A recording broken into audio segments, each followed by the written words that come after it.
ரொம்ப வருஷத்துக்கு முன்னால என் கூட ஒர்க் பண்ண ஃப்ரெண்டு தினமும் மார்னிங் வாட்ஸ்அப் மெசேஜ் அனுப்புவாங்க. கடந்த 2 வருஷத்துக்கு மேல காலையில 6 மணிக்கு ஃபோன் எடுத்து பார்த்தா அவங்க மெசேஜ் கட்டாயம் இருக்கும்.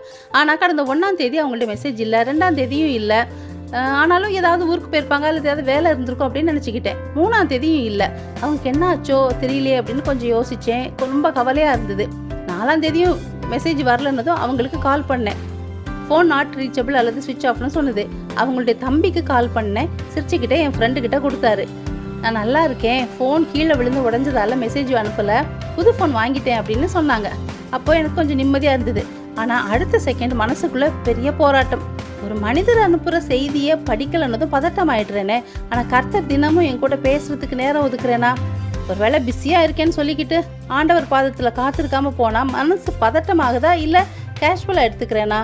கர்த்தர் மீது ஆதியில் கொண்டிருந்த அன்பு அப்படியே இருக்கா, வளருதா, இல்லை ருட்டீனா சாதாரணமானதா ஆயிடுச்சா? ஆராய்ந்து பார்த்து, இயேசுவே எனக்கு நீங்கள் ரொம்ப இம்பார்ட்டண்ட், உங்கள் கூட உள்ள ரிலேஷன்ஷிப் எனக்கு ரொம்ப இம்பார்ட்டண்ட், நீங்கள் என் கூட ஒவ்வொரு நாளும் பேசணும், நான் கேட்க வாஞ்சியாக காத்திருப்பேன் அப்படின்னு சொல்லலாமா?